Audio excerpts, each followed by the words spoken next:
सबको जय मसीह की, जय मसीह की।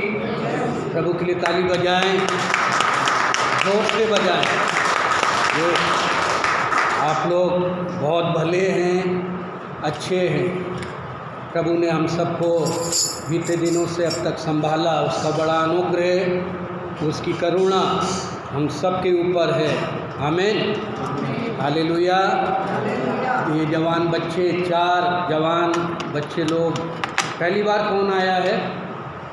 पहली बार कौन आया है? पहली बार हाथ ऐसे करें जो पहली बार आए हैं आज। आप तो पहले भी आ चुके ना, आते हैं हमेशा। गुड। ये 3 जन पहली बार आए, आप लेकर आए। गुड, सबके लिए ताली बजाएं।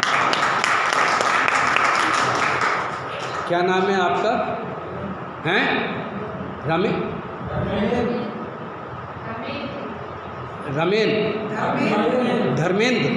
हाँ, सॉरी, बताया था बीती बार। बहुत अच्छा भाई है, बहुत ही स्तुति कर रहा था और बिल्कुल हृदय की सच्चाई से प्रभु की वंदना कर रहा था। प्रभु आपको आशीष दे और आपके द्वारा आपके इन मित्रों को, भाइयों को भी आशीष दे। आमीन। खूब वचन पढ़ें और खूब प्रार्थना करें। प्रभु हमारी जवानी में प्रभु हमें चुन लेता है। हालेलुया। जैसे दाऊद को चुना और कई युवाओं को चुना, और जब उन्होंने अपना जीवन प्रभु को दिया, प्रभु ने आगे चलकर उनके जीवन को सफल किया। आमीन। हर एक बोझ, हर एक चिंता, जीवन की हर एक कठिनाई में परमेश्वर की ओर देखें। आमीन। और मैं कहूँगा हर एक विश्वासी जनों से, भाई बहनों से, बाइबल पढ़ें, लगातार बाइबल पढ़ें, प्रतिदिन बाइबल पढ़ें। कुछ ना कुछ नियम के अनुसार आप हमेशा रोज़ पढ़ें। वो आप अपने जीवन का एक नियम बना लें। आप देखिए वचन के द्वारा आपको कितनी आशीष मिलेगी। आमीन। और समझ में आता है या नहीं आता है, इसकी चिंता आप ना करें। जब हम लोग थे जवान, पास्टर जी से पूछिए, संडे स्कूल में थे, जब जवान हुए, जैसे हमारे बच्चे हैं, अभी बहुत सी बातें हम नहीं समझ पाते हैं, बहुत बातें नहीं समझ पाते परमेश्वर के वचन में से। लेकिन और हमारे अंदर सवाल आता है, हम कई बार किसी से पूछ भी नहीं पाते, और कई बार ऐसा होता है हमारे सवालों का जवाब भी हमें नहीं मिल पाता है समय पर। लेकिन जब समय आता है और हम विश्वास में आगे बढ़ते हैं और पवित्र आत्मा की अगुवाई में बढ़ते हैं और अपना जीवन प्रभु को समर्पित करके उसके डर में बढ़ते हैं, अपने आप पवित्र आत्मा हमें बुद्धि, ज्ञान और समझ देता है और परमेश्वर की बातों को समझाता है किसी ना किसी माध्यम से। आमीन। सबके लिए है ये बात। पीछे कौन बैठा है? अच्छा, बच्चे हैं साथ में, ठीक। नहीं, दिखाई नहीं देते ना, इसलिए सब दिखना चाहिए सामने कि भाई कोई क्या कर रहा है। ठीक, गुड।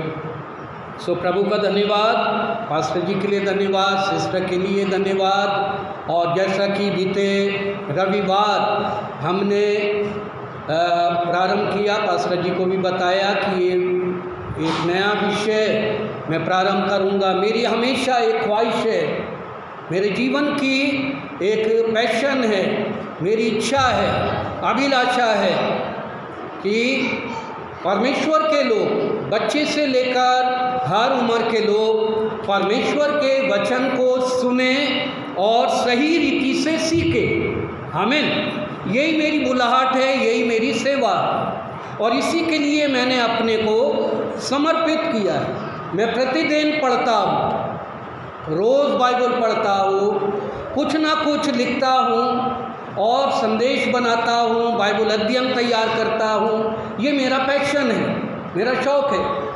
अब ये इसलिए कि मैं आप लोगों को सिखाऊं, जहाँ भी प्रभु मुझे समय दे मैं सिखाऊं। तो हमने बीते रविवार ये विषय शुरू किया, रिजरेक्शन, पुनरुत्थान, और उसके लिए हमने टेक्स्ट वर्ष जो पढ़ी थी, जो वचन पढ़ा था, और वो था यूहन्ना 5 अध्याय उसके 28 और 29 वचन को हमने पढ़ा था, उससे हमने प्रारंभ किया था। आज फिर उस वचन से को आधार मानकर हम प्रारंभ करते हैं और कुछ वचनों को पढ़ेंगे और सीखेंगे। ठीक है, पढ़िए यूहन्ना 5 अध्याय 28 और 29 वचन। इससे अचंभा मत करो, क्योंकि वह समय आता है कि जितने कब्रों में हैं वे उसका शब्द सुनकर निकल आएंगे। जिन्होंने भलाई की है वे जीवन से पुनरुत्थान के लिए जी उठेंगे, और जिन्होंने बुराई की है वे दंड के पुनरुत्थान के लिए जी उठेंगे। बिल्कुल स्पष्ट है वचन, बिल्कुल साफ तौर पर हमें समझाया गया है। पवित्र आत्मा बिल्कुल स्पष्ट रूप में लिखवा दिया हमारे लिए कि हम उस वचन को समझें, और बिल्कुल सरल है। यहाँ क्या लिखा है 28 और 29 वचन में, इससे अचंभा मत करो, क्योंकि वह समय आता है कि जितने कब्रों में हैं उसका शब्द सुनकर निकलेंगे। अब पहला वचन जो है उसको समझाता हूँ मैं आपको, वचन को कैसे समझा जाता है। इससे अचंभा मत करो, इसका अर्थ क्या है? प्रभु यीशु हमसे ये कहना चाहता है कि हम किसी भी प्रकार से मतभेद में, गलतफहमी में ना पड़ें, अपने को किसी विवाद में ना फंसाएं।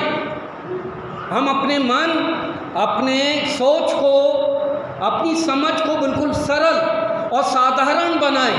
हालेलुया। ज़्यादा गहराई में, ज़्यादा तर्कशास्त्र में और ज़्यादा ज्ञान और विज्ञान में ना जाएं। बहुत ही साधारण कि वचन हमसे कहा गया है, उस वचन को हम साधारण रूप में बहुत ही खुले हृदय से स्वीकार कर लें कि प्रभु यीशु ने ऐसा कहा है तो ये सत्य है। आमीन। और ये ऐसा ही होगा। आगे कि जितने कब्रों में हैं उसका शब्द सुनकर कब्रों से निकलेंगे। अब यहाँ पर एक सवाल है, उसका शब्द सुनकर निकलेंगे जितने कब्रों में, तो यहाँ पर संकेत किया गया है कि प्रभु यीशु मसीह का शब्द कब होगा।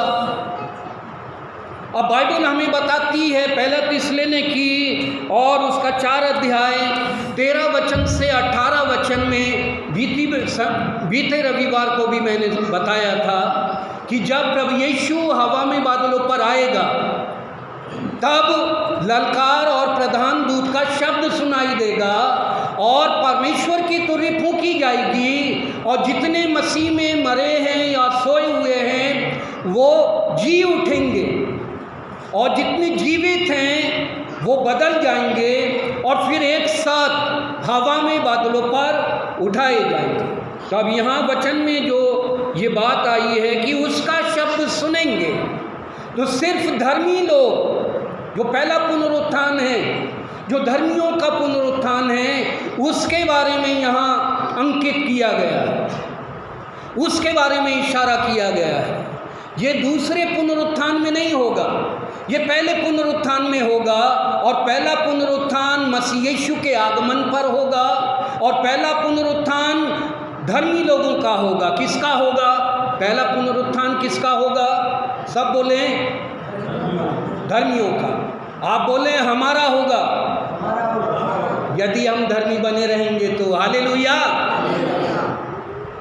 यदि हम सो भी जाएं, यदि हम यीशु के आने से पहले मर जाएं या आत्मिक रीति से सो जाएं, लेकिन जिस दिन हमारा प्रभु यीशु हवा में बादलों पर आएगा, हम सब उसकी आवाज़ सुनकर कब्रों से बाहर आ जाएंगे। Hallelujah, hallelujah. ये कब्रें हमें रख नहीं सकेंगी। हम कब्र में हमेशा के लिए दफन नहीं किए गए हैं, वो विश्राम स्थान है। कब्रस्तान में हर एक कब्र के ऊपर क्या लिखा जाता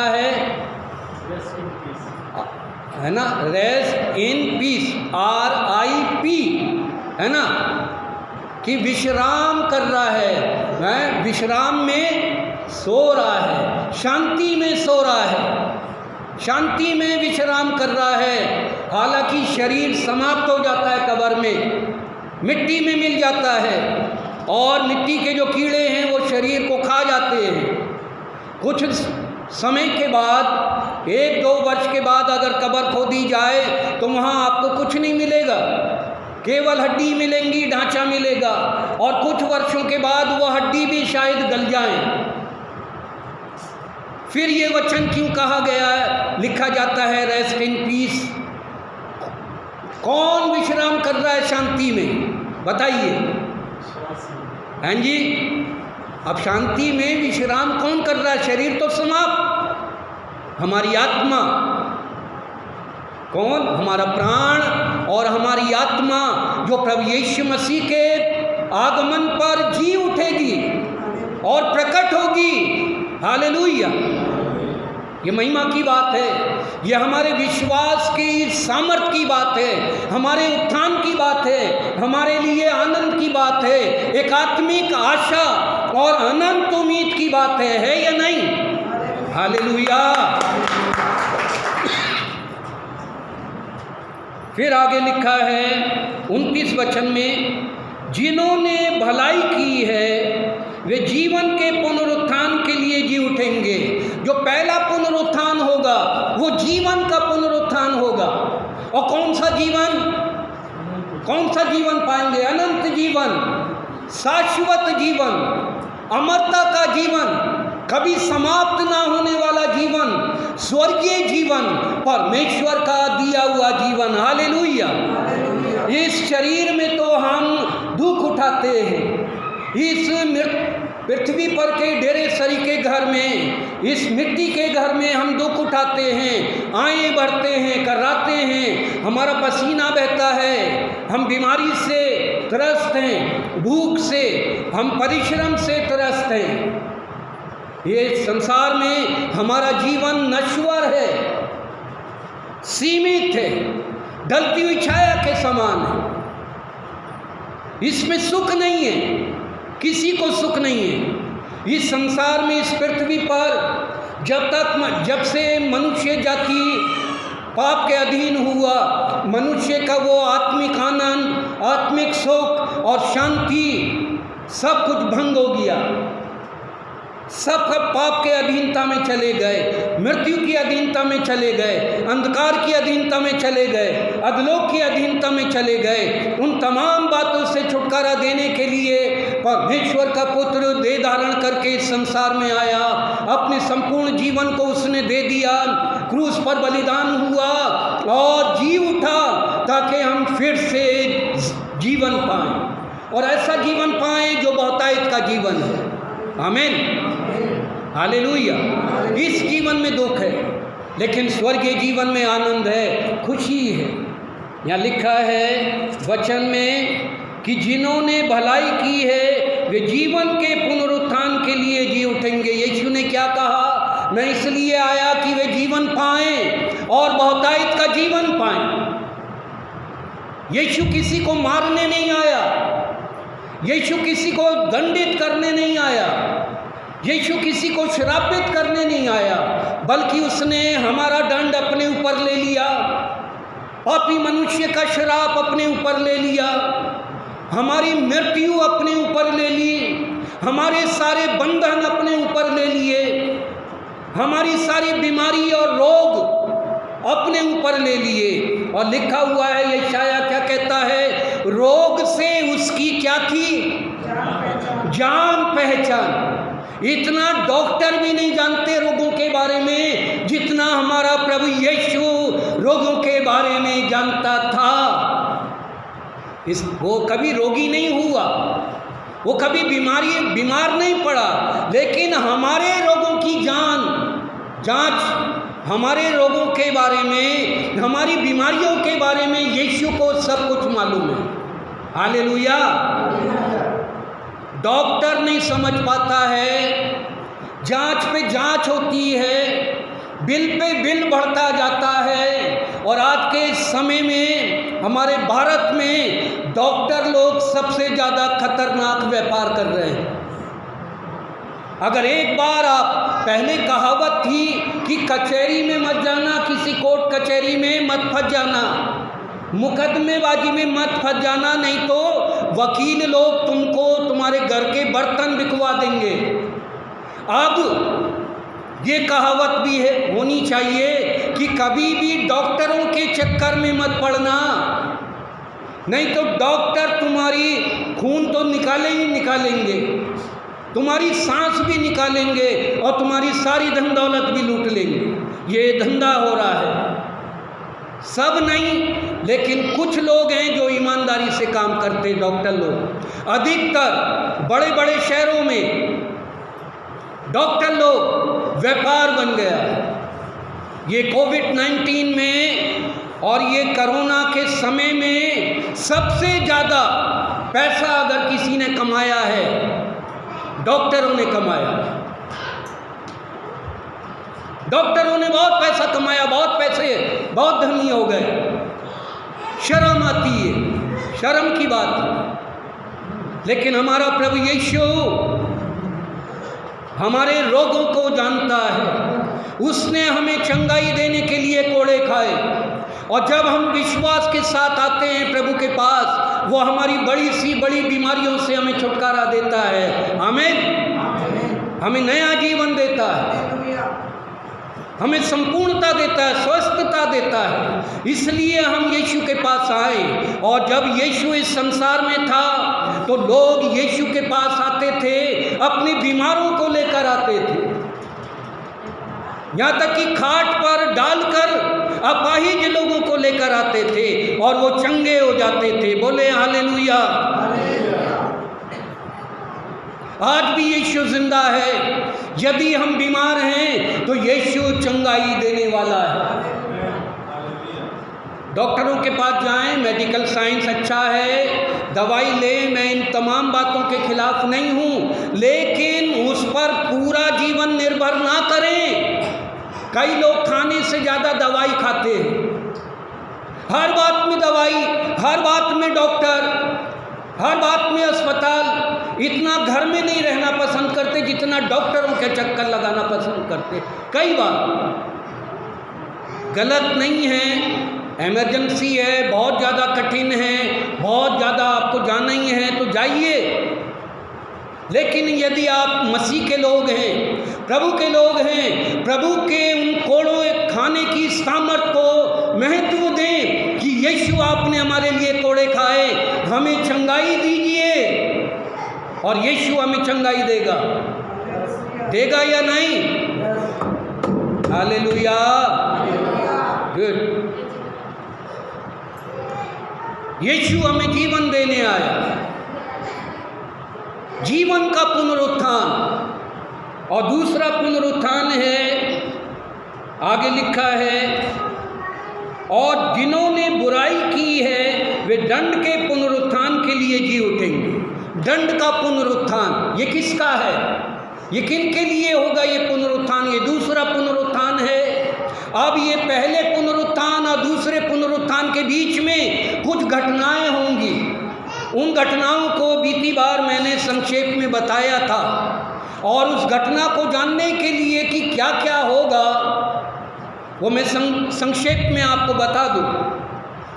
पहला थिस्सलुनीकी 4 अध्याय 13 वचन से 18 वचन जब आप पढ़ेंगे तो वहाँ पर क्या लिखा हुआ है, मेहरबानी से पढ़िए उन घटनाओं के बारे में।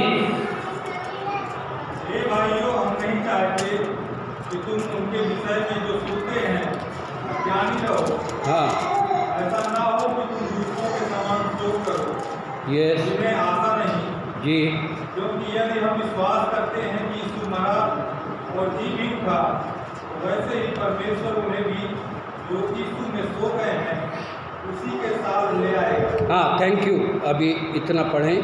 हे भाइयों, हम नहीं चाहते कि तुम उसके विषय में, उनके विषय में जो सोते हैं अज्ञान रहो। ऐसा ना हो कि तुम औरों की नाई शोक करो जिन्हें आशा नहीं। ये विश्वासियों के लिए है ये वचन, ये सब मृतकों के लिए नहीं है। केवल और केवल प्रभु यीशु के उद्धार पाए हुए लोग, विश्वासी लोगों के बारे में पौलुस प्रेरित लिख रहा है, हे भाइयों, पहले ही बात उसको बता रहा है भाइयों के बारे में, कलीसिया के बारे में। अधिकतर पौलुस प्रेरित की ये भाषा थी, वो कहता था हे भाइयों, हे भाइयों, हे भाइयों, है ना। और इस बात को मैंने कई बार समझाया आपको। अब हे बहनों, हे बहनों, हे बहनों मैं कहता हूँ, है ना। पौलुस ने तो हे भाइयों कहा, लेकिन मैं उसमें जोड़ देता हूँ हे भाइयों और हे बहनों। कई बार बहन बोलेंगी हमारे लिए थोड़ी है, भाई लोगों के लिए है ना, कह सकते हैं, बिल्कुल साफ लिखा है। अब इसका अर्थ क्या है? ये बाइबल की भाषा है, पौलुस प्रेरित की भाषा शैली है, उसको समझें। यहूदी था, फरीसी था, इब्रानियों का इब्रानी था, व्यवस्था का बहुत बड़ा ज्ञानी था, प्रभु यीशु ने बचा लिया, बहुत बड़ा उपदेशक, स्कॉलर था, प्रोफेसर था। गमेलियल के चरणों पर बैठकर उसने व्यवस्था का अध्ययन किया था। यहूदियों में क्या होता है, पुरुष स्त्री को कभी भी संबोधित नहीं किया जाता, स्त्रियों को संबोधित नहीं किया जाता, स्वभाव में पुरुषों को संबोधित किया जाता है। और क्योंकि यहूदी समाज में पुरुष को परिवार का प्रधान माना गया है, और उनका मानना ये है कि अगर प्रधान को संबोधित कर दिया तो प्रधान के साथ प्रधानी भी संबोधित हो गई, और प्रधानी के साथ उसके जितने भी प्रधान हैं, बच्चे हैं, जितने बच्चे हैं परिवार में, जितने कुटुंबी हैं, वो सब संबोधित हो गए हैं। इसलिए बार बार पौलुस प्रेरित कहता है केवल हे भाइयों, हालेलुया। इसलिए बहन लोग निराश ना हो, आप संबोधित हैं, आपको याद किया गया है, आप भी कलीसिया में हैं और प्रमुख स्थान है। हे भाइयों, हम नहीं चाहते कि तुम उनके विषय में जो सोते हैं अज्ञान रहो। ऐसा ना हो कि तुम औरों की नाई शोक करो जिन्हें आशा नहीं होती। आज हमारे मसीह समाज में मसीह कहलाने वाले लोग हमारे मरे हुए, सोए हुए लोगों के प्रति अज्ञान हैं। अगर वो अज्ञान नहीं होते तो मुर्दों की ईद नहीं मनाई जाती, कब्रों की पूजा पाठ नहीं होती, कब्रस्तानों की सहर नहीं होती। आप बड़े बड़े शहरों में जाएं, दिल्ली जैसे शहर में गुड फ्राइडे, ईस्टर या उनके मरने के दिन, बरसी वाले दिन कब्रों पर जाकर आराधना करना, खाना चढ़ाना, आज मसीह लोग कर रहे हैं ऐसा, ईसाई लोग कर रहे हैं, चर्च में जाते हैं, बाइबल उनके पास है, कलीसिया के अच्छा स्थान उन्होंने पाया हुआ है, लेकिन ये निकम्मापन, शैतानी बातें, देखा दाखी, संसारिक बातें उनका पीछा नहीं छोड़ती, उसके बंधन में है। ठीक है, आपका प्रियजन मर गया, आप कब्रों को अच्छा रखना चाहते हैं यादगार के रूप में, ठीक है। इतना ज़्यादा कब्रों की पूजा करते, कई बार कब्र पे बैठ जाते हैं, रोते हैं, मातम करते हैं। एक पास्टर ने, बहुत अच्छा पास्टर है, बहुत बड़ी कलीसिया का पासवान है, संडे के दिन मैयत हो रही थी, उसके चर्च के कुछ लोग चर्च नहीं गए, मैयत में आ गए। दिल्ली की बात है, बिल्कुल सच्ची बात है, बाद में अगर कोई चाहे तो नाम भी बता दूंगा। वो पादरी वहाँ पर प्रभु भोज दे रहा है, फिर दिल्ली में मैंने देखा पिकनिक मना रहे हैं कब्रिस्तान में, अच्छी जगह है ना, गार्डन है, बाग बगीचा है, शांति है, कोई छीनने वाला तो है नहीं, कोई मांगने वाला भी नहीं है, सब तो सो रहे हैं, बढ़िया से मनमाना वहाँ खाना बना रहे हैं और खा रहे हैं और मौज मस्ती कर रहे हैं और नाच रहे हैं, गा रहे हैं। बताइए, ठीक है, जगह का इस्तेमाल करना अच्छी बात, कब्रों की पूजा करना, अपने घर की सफाई नहीं करते, खुद नहीं नहाते धोते, कब्रों की सफाई कर रहे हैं जाकर। अपने घर के बर्तन देखिए कितने काले बिल्कुल कुलूचे पड़े हुए हैं, कीचड़ जैसी काई जैसी लगी हुई है। दूध पकाने की हंडिया में, खाना बनाने के बर्तन बिल्कुल एकदम, और खुद की हालत देखें बिल्कुल एकदम, घर बिल्कुल एकदम अजीब सा, मकड़ी के जाले लगे हुए, कॉकरोच घूम रहे हैं, चूहे घूम रहे हैं, छिपकली घूम रही, घर की सफाई नहीं। कब्रस्तान में जाकर कब्रों की पूजा पाठ और पूजा वहाँ जाकर सफाई करते हैं। यीशु ने ऐसे ही कहा, तो हम चूना फिरी हुई भीत के समान और कब्र के समान। बुरा मत मानिएगा, यहाँ पौलुस को प्रेरित कर रहा है, उसका खुलासा मैं कर रहा हूँ। क्या कह रहा है? तुम उनके विषय में जो सोते हैं अज्ञान रहो, और ऐसा ना हो कि तुम औरों की नाई शोक करो जिन्हें आशा नहीं होती। कई बार कहा जाता है मत रो, विलाप मत करो, और ये स्वाभाविक बात है। मैं स्वयं कहता हूँ, अगर कोई मर जाता है हमारा प्रिय, हम मनुष्य हैं, थोड़ी देर के लिए हमें शोक होता है, हम रोएं, विलाप कर सकते हैं, ऐसा नहीं है। रोने से अच्छा दिल हल्का हो जाता है, उसके लिए मनाही नहीं है। आलिंगन करें, गले लगें, विलाप करें, अपने दुख को प्रकट करें, वो अच्छी बात है, सेहत के लिए अच्छी बात है, मानसिक स्थिति के लिए अच्छी बात है। लेकिन अब हम मातम बनाते रहें। एक मैयत हो रही थी, बिल्कुल सच्ची बात, बहुत पुरानी बात, कटनी की बात, विश्वासी परिवार की बुजुर्ग माँ मर गई। अब वहाँ उनके रिश्तेदार आ गए। जो बेटी थी वो बोलने लगी आए हुए लोगों से जो नहला धुला रहे थे मरी हुई माँ को, अरे अरे पानी गर्म करो, ठंडे पानी से माँ को मत नहलाओ, नहीं तो ठंडी लग जाएगी। माँ तो मर गई, अब इसको क्या बोलेंगे आप? अब आप जो भी समझें क्या बोलें, है ना समझी, या इतनी ज़्यादा माता के प्रति प्रेम, या बिल्कुल अज्ञानता। फिर उसके बाद ठीक है, सब कुछ हो गया, गर्म ठंडे से नहला दिया, जैसे भी बक्से में रख दिया, प्रार्थना हो गई। अब मैयत उठा के कब्रिस्तान जब जाने लगे कि नहीं जाने देंगे, बक्से को पकड़ लिया। बिल्कुल सच्ची घटना। उस समय कैमरा वैमरा नहीं था, मोबाइल नहीं था, तो मोबाइल से आजकल खींच ली जाती है तुरंत तस्वीरें, वीडियो बन जाती है। नहीं जाने देंगे, माँ को नहीं जाने देंगे। लिपट गई जितनी भी थे, जीवन भर तो माँ का ध्यान नहीं रखा, माँ को पानी नहीं दिया, माँ को खाना नहीं पूछा, माँ की दवा दारू नहीं की, जो भी इलाज नहीं किया, कभी इधर कभी उधर डोलाते रहे। जब मर गई तब तमाशा करने लगे। एक और घटना, पिताजी मर गए। अब जब पिताजी मर गए, कब्र में डाल दिया, सबसे छोटा बेटा कब्र पे बैठ गया, जाकर पैर लटका कर, मैं भी पिताजी के साथ जाऊंगा। मैंने बोला इसको भी धक्का दो, इसको भी जाने दो जीते जी। तो ये क्या है? या आप कहेंगे कि अरे वो भावना है, वो उनका एक प्रकार का आवेश है, उतावलापन है, प्रेम है, प्रेम उमड़ रहा है।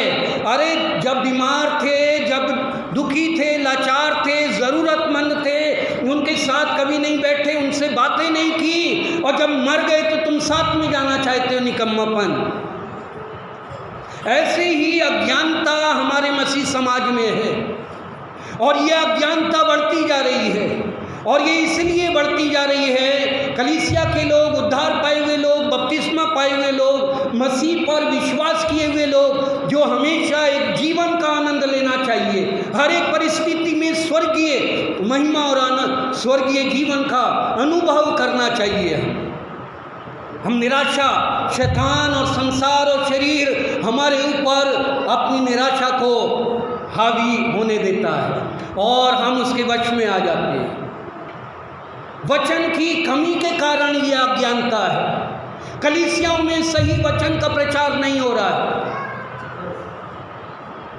पादरी लोग अपनी जिम्मेदारी नहीं निभा रहे हैं, खाना पूर्ति कर रहे हैं, जैसे किसी फैक्ट्री में नौकरी कर रहे हैं।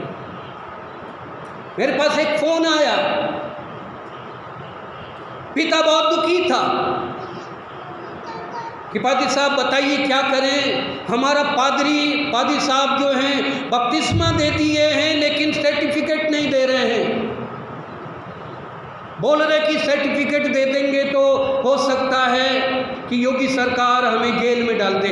मैं बोलता हूँ मैं देता हूँ सर्टिफिकेट, अगर मैंने किसी को बपतिस्मा दिया मुझे डाले जेल में तो डालेंगे, अधलोक और नरक में तो नहीं डाल सकते ना। क्यों नहीं अपने कर्तव्यों को पूरा कर रहे हैं? स्थानों को लेकर बैठे हैं, पदों को लेकर बैठे हुए हैं। ये अज्ञानता हमारे मसीह समाज में इसलिए है। हमारे लोग बहक रहे हैं, निराशा में हैं, बंधनों में हैं।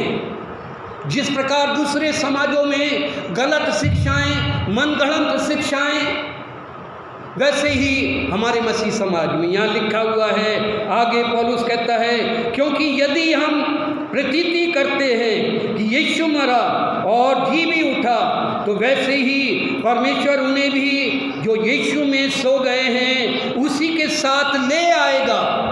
ये हमारा विश्वास होना चाहिए, कलीसिया का विश्वास पुनरुत्थान के बारे में, कि अगर हमारा ये विश्वास है कि यीशु मसीह मरा और मुर्दों में से जी उठा, तो यीशु मसीह हमारे मरे हुए लोगों को भी अपने साथ ले आएगा। हालेलुया, बोलिए हालेलुया। जो मरे हैं वो जी उठेंगे, जो जीवित हैं वो बदल जाएंगे। ये हमारे विश्वास की नींव है। हमारा पुनरुत्थान का जो सिद्धांत है वो हमारे मसीही विश्वास की नींव है। इसको कभी भी डिगने ना दें। हम जी उठेंगे। इस जीवन में कितना भी दुख उठाएं, कितना भी सताए जाएं, जेल खानों में डाल दिया जाए, काले पानी में डाल दिया जाए, फांसी चढ़ा दी जाए, कितने लोग कुर्बान हुए हैं मसीह के लिए, कितनों ने अपने प्राण को दे दिया है। डर और भय किस बात का? हम मसीह हैं, हम जीवित प्रभु परमेश्वर की संतान हैं। हम कहते हैं हमारा प्रभु जीवित है, हमारा परमेश्वर जीवित है। मैं ये नहीं कहता कि जबरदस्ती जाकर कहीं आप भिड़ जाएं और कहीं भी जाकर आप खड़े हो जाएं और आप दूसरों को खंडित करें, कंडम करें। नहीं, जिसका जो धर्म है वो निभाए, जिसकी जो जिम्मेदारी है निभाएं। लेकिन हम अपने विश्वास में स्थिर हैं या नहीं? हम डरपोक क्यों हैं? हम छुपा क्यों रहे हैं अपने को? हम गवाही दें। हालेलुया। एक गीत आता है आपको, आता हो, सुना भी होगा, है ना? गवाही दे मसीही तू, गवाह तुझको, हैं जी? गवाही दे मसीही तू, गवाह तुझको बनाया है, गवाही दे मसीह। जब पवित्र आत्मा तुम पर आएगा तो तुम क्या बनोगे? तुम सामर्थ पाओगे और मेरे गवाह ठहरोगे, मेरे गवाह बनोगे। पादी साहब चर्च में कहते हैं गवाही दो, यहाँ तो अपने अपने हैं सब, यहाँ हमारा मुंह नहीं खुलता, तो हम बाहर गवाही क्या देंगे? बाहर तो हम बिल्कुल एकदम चूहे के समान जीवन जिएंगे। फिर यहाँ हम प्रभु की महिमा नहीं कर सकते, यहाँ हम प्रभु की वंदना नहीं कर सकते, यहाँ हम प्रभु की आराधना नहीं कर सकते, यहाँ हम प्रभु के कामों की बड़ाई नहीं कर सकते, जहाँ हमें पूरी छूट है, पूरा अधिकार है। हालेलुया। पादी साहब को बोलना पड़ता है, बोलो फलाना आओ। अरे शर्म की बात। प्रभु की वंदना, प्रभु की आराधना, प्रभु की उपासना, प्रभु ने हमें समय दिया है। एक दिन प्रभु के जी उठने का दिन हम इकट्ठा होते हैं। जब हम यहीं चुपचाप बैठे हैं तो हम कैसे विश्वास कर लें कि आप जाकर किसी को सुसमाचार सुनाएंगे? और मरती आत्माओं को जीतने का बोझ हमारे ऊपर है। और प्रभु की महान आज्ञा, जाओ और सारी जातियों के लोगों को सुसमाचार प्रचार करो, और जो कुछ मैंने तुम्हें सिखाया है वो उन्हें मानना सिखाओ।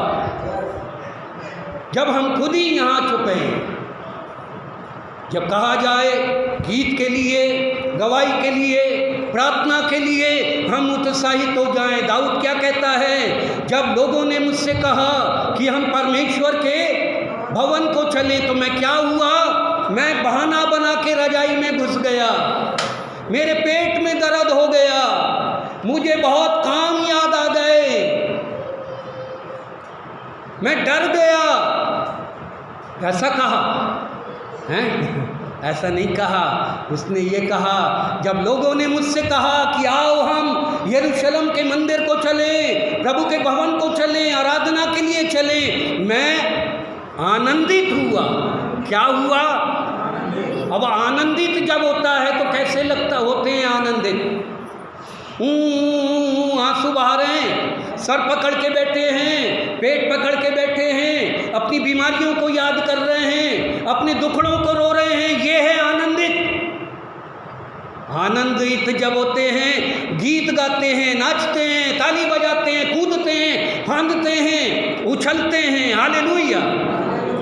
ये है आनंद। और आनंद प्रकट होता है जैसे जब बाल्टी नीचे रख दी जाती, नल के घड़ा या बाल्टी या जो भी बर्तन, ऊपर से नल खुला हुआ है और पानी बढ़ता जा रहा है, बढ़ता जा रहा है, और जब पूरा भर जाता है तो क्या होता है? हाँ जी, उमड़ने लगता है, बहने नहीं लगता है, उमड़ता है। तूने मेरे कटोरे को लबरेज किया है, तूने मेरे प्याले को उमड़ दिया है। उमड़ रहा है मेरा कटोरा, उमड़ रहा है। कटोरा मतलब मेरी आत्मा का कटोरा,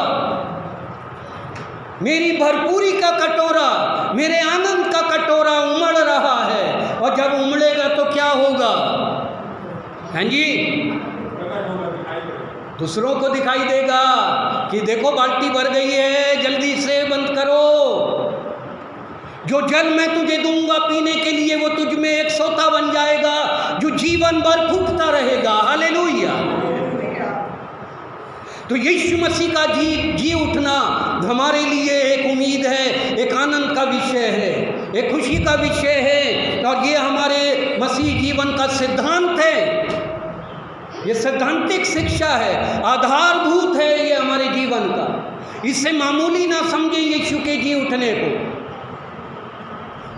15 वचन, क्योंकि हम प्रभु के वचन के अनुसार तुमसे यह कहते हैं कि हम तो जो जीवित हैं और प्रभु के आने तक बचे रहेंगे, तो सोए हुओं से कभी आगे ना बढ़ पाएंगे। इसका क्या अर्थ है? इसका अर्थ है जो सोए हुए हैं उनका पुनरुत्थान पहले होगा, वो जी उठेंगे। उसके बाद जो जीवित हैं और बचे रहेंगे, चाहे वो हम ही क्यों ना हो, उसके बाद हम बदल जाएंगे, लिखा हुआ है। हम उनसे आगे नहीं बढ़ पाएंगे। इसका मतलब क्या है? उन्होंने एक स्थान पा लिया है। हालेलुया! जो हमारे प्रिय लोग गुजर गए हैं, चाहे वो कोई भी हो हमारे परिवार के, अगर वो प्रभु में थे और उद्धार पाया था और प्रभु के मार्ग में चलते थे और प्रभु में जीवन बिताते हुए इस शरीर को त्याग दिया है, वो उनका एक अव्वल स्थान है। उन्होंने एक ऊंचा स्थान पा लिया है, वो रिजर्व हो गए हैं स्वर्ग के लिए। हालेलुया! अब जब उन्होंने एक स्थान पा लिया है, एक मुकाम पा लिया है, परमेश्वर की तमाम महिमा और परमेश्वर की जो भी स्वर्गीय जीवन है उनके साथ जुड़ चुका है, अब उन्हें कोई भी वापस नहीं ला सकता है। कोई भी ताकत, ना शैतान की ताकत, ना लूसीफर की ताकत, ना अधोलोक की ताकत, ना किसी धर्म की ताकत उन मरे हुए धर्मी लोगों की आत्माओं को वापस ला नहीं सकता है। वो प्रभु की सुरक्षा में है। तू आज ही मेरे साथ स्वर्गलोक में होगा। हालेलुया! आज ही मेरे साथ, तू मेरे साथ स्वर्गलोक में होगा।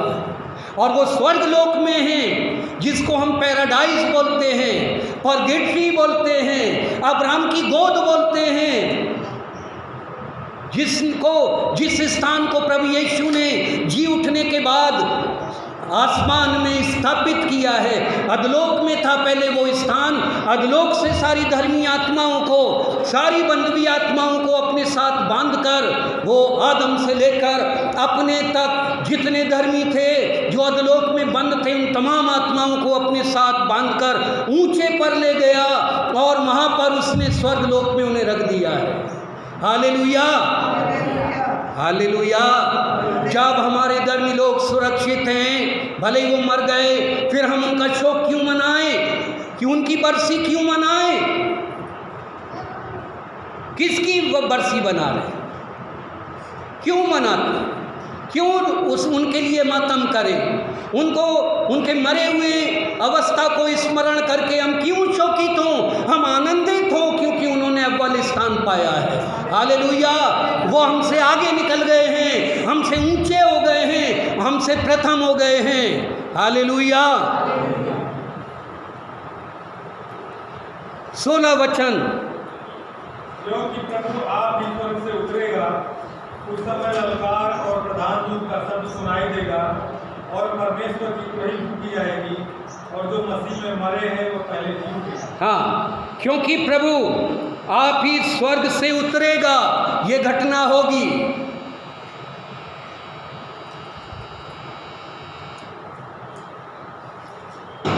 ये घटना होगी, प्रभु आप ही स्वर्ग से उतरेगा। इसका क्या अर्थ है, आप उतरेगा? इस्लाम में एक कहावत है और उनका एक मानना ये है कि जब मसाया आएगा, अभी आया नहीं है, यहूदियों का और मुसलमानों का ईमान है कि अभी मसीहा आया नहीं है। मसीहा का मतलब है अभिषेक उद्धारकर्ता, अभी नहीं आया है।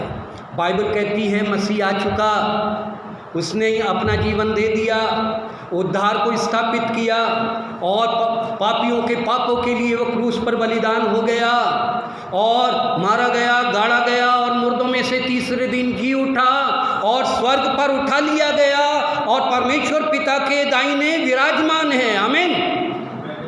हर रविवार को प्रेरितों का विश्वास पढ़ा जाता है।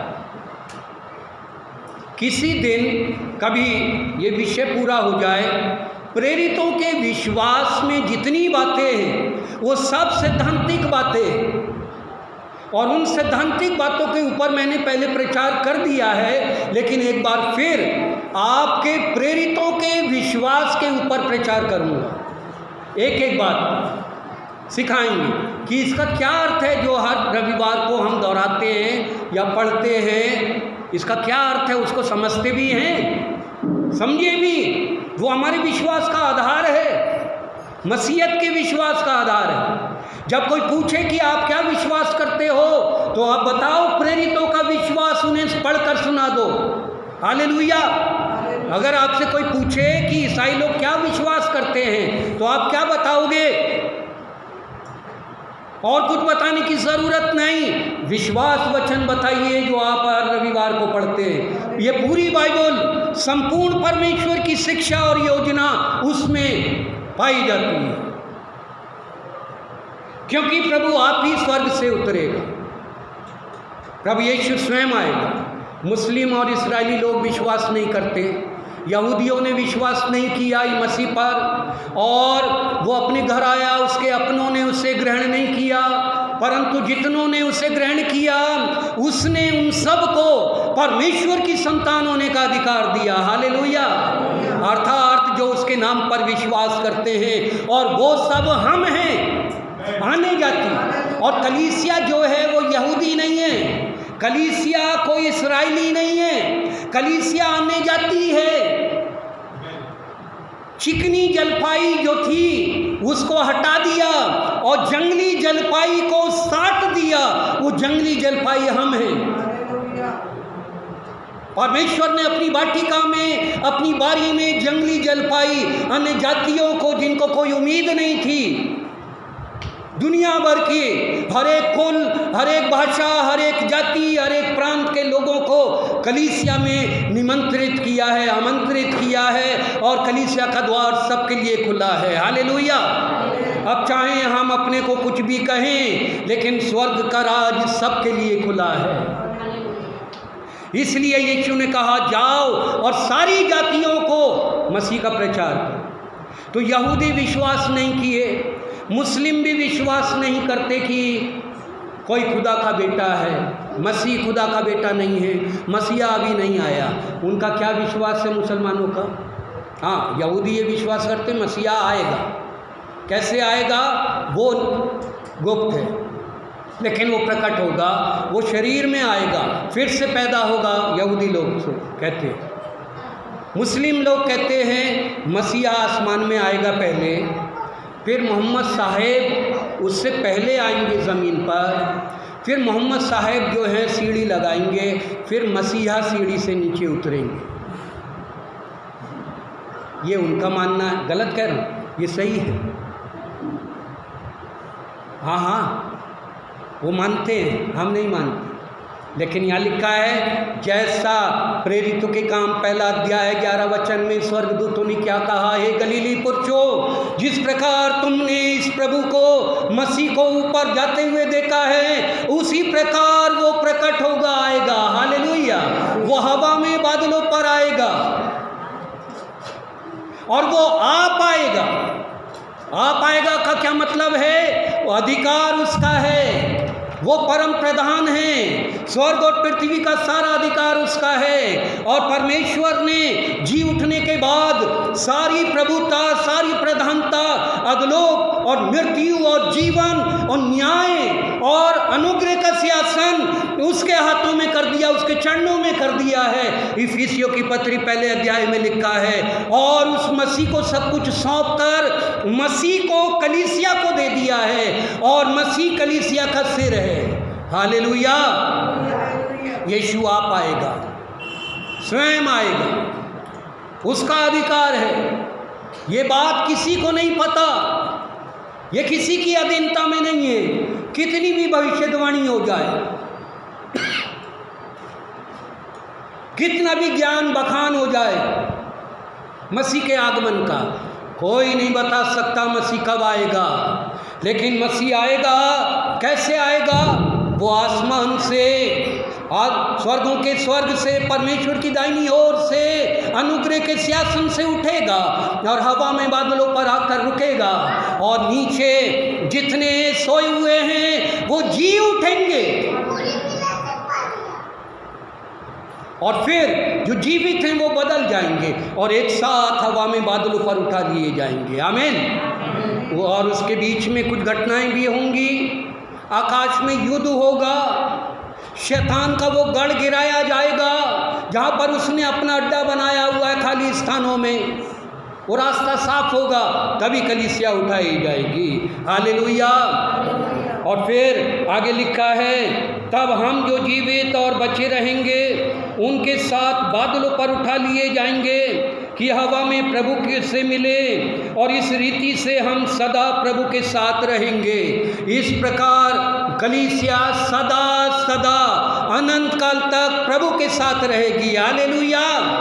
प्रभु ने जो वायदा किया, मैं तुम्हें कभी नहीं छोड़ूंगा, जीवन के अंत तक मैं तुम्हारे साथ हूँ, और जहाँ मैं हूँ वहाँ तुम भी मेरे साथ होगे और मेरी उस महिमा को देखोगे। हालेलुया। हम उसकी महिमा में होंगे, उसके साथ विचरण करेंगे, उसके साथ आनंद मनाएंगे। संसार का सारा दुख और सारे आंसू, सारी बीमारी, सारा शराब, सारे बंधन, सारी बुराई से हम छुटकारा पा लेंगे। जैसे एक नया नवजात शिशु पैदा होता है, वैसे ही होंगे हम। हालेलुया। कहाँ है जोएल?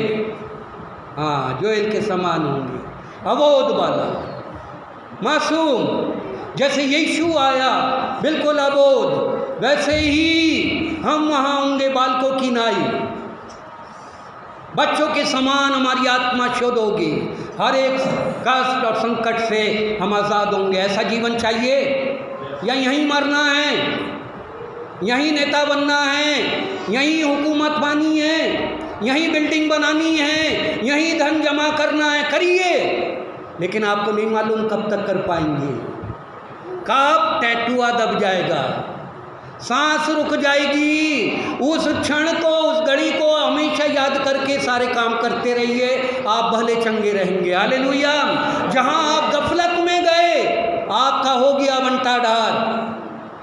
हमेशा याद रखिए कि ये सब कुछ नश्वर है, यूज एंड थ्रो है। जो कुछ हम कर रहे हैं इसका कोई ठिकाना नहीं है, लेकिन प्रभु का धन्यवाद, जो भी समय दिया है प्रभु की महिमा करते हुए हम ये समय बिता रहे हैं। अगर प्रभु की बुलाहट आ जाए हम तैयार हैं। हालेलुया। भले ही नोट गिन रहे हैं, पादरी विल्सन नोट गिन रहा है, नोट पकड़ के तय हो गया, बीबीआई नोट ले ली, या बीबी गिन रही है, छुपा रही है नोट और तय हो गई। पादरी विल्सन पीछे से गए, टटोला और सारे नोट निकाल लिए, सोना चांदी पहन के घूम रहे हैं खूब आनंद से। पता नहीं कब तय हो जाएंगे, सारा सोना चांदी यहीं रह जाएगा, चोर उचक्के आएंगे उठा के ले जाएंगे। जमीन जायदाद खूब दबा के रखा हुआ है, 1 इंच भी ना जाए, जाएंगे तो आप वही है ना, नपीतुली जगह में सब यहीं रह जाएगा। इसलिए जो कुछ प्रभु ने दिया प्रभु की महिमा के लिए, प्रभु की खुशी के लिए इस्तेमाल करें, और प्रभु कहें कि हम तैयार हैं। हालेलुया। सदा तैयार हैं, सदा तैयार हैं। लेकिन जब तक आपने हमें जीवन दिया है भरपूर जिएंगे, आनंद से जिएंगे, ईमानदारी से जिएंगे और आपके लिए जिएंगे, और ये सारी चीज़ें आपके लिए इस्तेमाल करेंगे। आमीन। ये है जीवन का लक्ष्य होना चाहिए, ये जीवन का मूल्य होना चाहिए, ये जीवन की सोच होनी चाहिए। आप सबसे धनी हो जाएंगे। मैं ये खरीदूंगा, मैं ये खरीदूंगा, मैंने ये ले लिया, मैंने वो ले लिया, अब और लूँगा। जिस दिन परमेश्वर ने ले लिया ना, जो दिया है वहीं आपका हो जाएगा। ये ले लिया, वो ले लिया, और ये ले लूँगा, वो ले लूँगा, सब यहीं धरा रह जाएगा। जो दे रहा है धन्यवाद, जो नहीं मिल रहा है धन्यवाद। Hallelujah, hallelujah, good. ये है मसीह जीवन, ये है आनंद का जीवन, ये है पुनरुत्थान का आनंद। वो पुनरुत्थान को अपने अंदर हम भर लें, और यीशु आएगा और हम उसके साथ उठाए जाएंगे। फिर अंत में जल्दी से मैं बता दूं, जब यीशु आएगा हम तो उठाए जाएंगे, कलीसिया तो उठाई जाएगी, कुछ विशेष चीज़ें और उठाई जाएंगी। क्या क्या उठाया जाएगा कलीसिया के साथ? विश्वासी लोग उठाए जाएंगे, एक बात है ना, कलीसिया, और कलीसिया के साथ उठाया जाएगा सारा अनुग्रह। जो अनुग्रह का युग है वो समाप्त हो जाएगा, न्याय का युग शुरू हो जाएगा। उसके बाद तुरंत अनुग्रह कलीसिया में है, केवल कलीसिया के द्वारा अनुग्रह है संसार के लिए। ये याद रखिए, आप अनुग्रहकारी हैं, आपके अंदर अनुग्रह भरा हुआ है। जब तक आप अनुग्रह प्रकट नहीं करेंगे, आप लोगों को अनुग्रह हित नहीं करेंगे, आप अनुग्रह के लिए दुआ नहीं करेंगे, लोग अनुग्रह नहीं पाएंगे।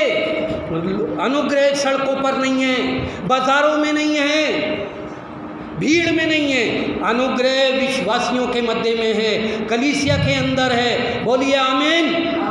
आप में अनुग्रह है, उस अनुग्रह की सामर्थ को पहचाने हम। दूसरी बात, तीसरी बात, पवित्र आत्मा उठा लिया जाएगा, अर्थात पवित्र आत्मा ही कलीसिया को उठाकर लेकर जाएगा, पवित्र आत्मा ही लेकर जाएगा।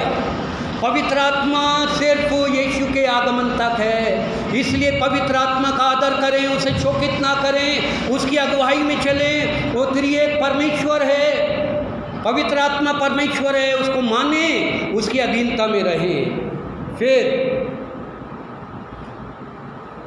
बाइबल भी उठा ली जाएगी, परमेश्वर का वचन, परमेश्वर के वचन, बाइबल रहेगी शायद यहाँ लाइब्रेरी में, बहुत से है ना, क्या बोलते हैं उसको, जहाँ पर बहुत सी चीज़ें रखते हैं, म्यूज़ियम्स में रहेंगी बाइबलें पुरानी पुरानी, है ना।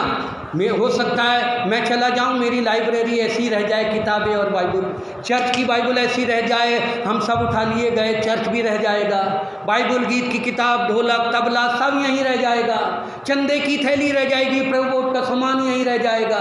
कौन इस्तेमाल करेगा, कैसे करेगा, कोई मतलब नहीं। हमें जब तक इस्तेमाल करना था हमने भरपूर किया। हालेलुया।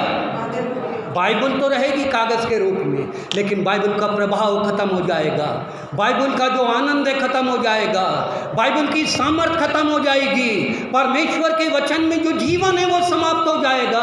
परमेश्वर के वचन में जो उद्धार की सामर्थ्य है वो खत्म हो जाएगी। परमेश्वर का वचन सुनने से जो विश्वास पैदा होता है वो समाप्त हो जाएगा। वचन की सामर्थ, वचन की वास्तविकता, वचन वापस चला जाएगा, क्योंकि ये वचन क्या लिखा है, आदि में वचन था, वचन परमेश्वर के साथ था और वचन परमेश्वर था। परमेश्वर अपने वचन को अपने नाम से अधिक महत्व देता है। हालेलुया, बोलिए हालेलुया। ये है पुनरुत्थान, इस पुनरुत्थान को मनाएं हम। हालेलुया, जिंदा है यीशु, जिंदा है यीशु, मेरे दिल में जिंदा है, मुसीबतों में मेरा सहारा, यीशु सदा जिंदा है। आमीन। जिंदा है यीशु, जिंदा है यीशु, मेरे दिल में जिंदा है, मुसीबतों में मेरा सहारा, यीशु सदा जिंदा है। खुशी खुशी खुशी मनाओ, खुशी खुशी मनाओ, बोलो बोलो मसीहा की जय जय जय, बोलो बोलो मसीहा की जय जय जय। मेरे लिए आया, मेरे लिए जिया, मेरे लिए आया, मेरे लिए तेरा, मेरे लिए यीशु ने दुख उठाया, मेरे लिए यीशु ने दुख उठाया, मेरे लिए मारा गया, मेरे लिए गाड़ा गया, मेरे लिए मारा गया, मेरे लिए गाड़ा गया, मेरे लिए फिर उठा, मेरा है मसीह। मेरे लिए फिर उठा, मेरा है मसीह। मैं मसीह का हूँ, हम सब मसीह के हैं, खुशी खुशी मनाओ, खुशी खुशी मनाओ, बोलो बोलो मसीहा की जय जय जय। बोलो बोलो मसीहा